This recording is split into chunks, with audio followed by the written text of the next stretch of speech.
అందరికీ నమస్కారం అండి. మన రెస్పెక్ట్ ఎడ్యుకేషన్ ఛానల్‌కి స్వాగతం, సుస్వాగతం. చిరిగిన చొక్కా అయినా తొడుక్కో, కానీ ఒక మంచి పుస్తకాన్ని కొనుక్కో అని శ్రీ కందుకూరి వీరేశలింగం పంతులు గారు చెప్పినట్లు, ఒక మంచి పుస్తకాన్ని అర్థం చేసుకుంటూ చదివితే కలిగే అనుభూతిని మాటల్లో వర్ణించడం సాధ్యం కాదు. దాన్ని ఆచరణలో పెడితే అద్భుతాలను సాధించవచ్చు. విద్య అనగా ప్రవర్తనలో కలిగే మార్పు. విద్య అంటే కేవలం తరగతి గదిలో బోధించే పాఠ్యాంశాలు మాత్రమే కాదండి.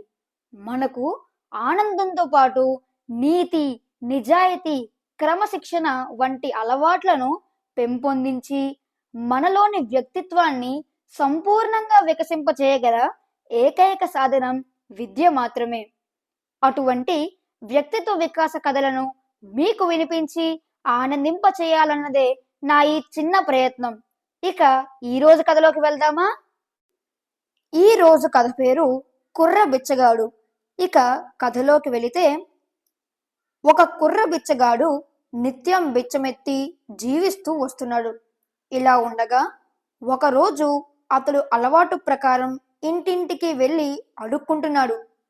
అప్పుడు ఆ వీధి గుండా ఆ దేశపు రాజు మారువేషంలో యథాలాపంగా నడిచి వస్తున్నాడు.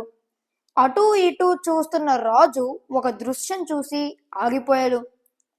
కుర్రబిచ్చగాడు ఒక ఇంటి ముందు నిలబడి బిచ్చం వేయమని అడిగాడు. అప్పుడు ఆ ఇంటి యజమాని ఆగ్రహంతో వచ్చి ఆ కుర్రబిచ్చగాడి మెడ పట్టుకుని గెంటుతూ, "పో ఇక్కడి నుంచి" అంటూ తరిమిగొట్టాడు. మెడపట్టి గంటడంతో ఆ కుర్రబిచ్చగాడు నేల మీద పడిపోయాడు. కానీ అతడు పెదవి విప్పకుండా ఆ అవమానాన్ని సహించాడు. అందుకు కారణం ఇటువంటి అవమానకరమైన అనుభవాలు అతడికి అలవాటైపోవడమే. మారువేషంలో ఉన్న రాజు జరిగినదంతా చూస్తూనే ఉన్నాడు. రాజు ఆ కుర్రబిచ్చగాడికి తెలియని రీతిలో అతన్ని అనుసరించసాగాడు. కాసేపు అడుక్కున్న తర్వాత ఆ కుర్రబిచ్చగాడు నెమ్మదిగా వెళ్ళి ఒక మర్రి చెట్టు నీడన కూర్చున్నాడు.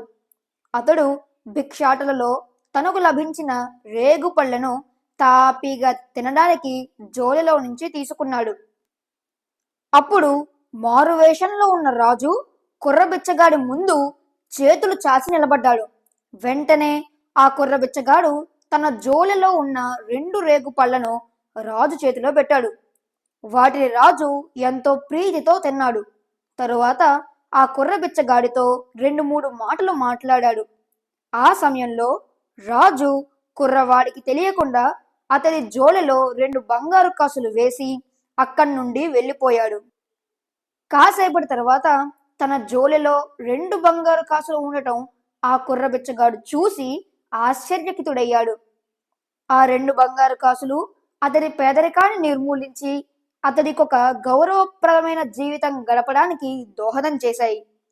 ఈ కథలోని నీతి: ఒక వ్యక్తి నిస్వార్థంగా చేసే సత్కార్యాలు ఆ వ్యక్తికి తెలియకుండానే అనేక రెట్లు సత్ఫలాన్ని ప్రతిఫలంగా తిరిగి చేకూరుస్తాయనటంలో ఎటువంటి సందేహము లేదు.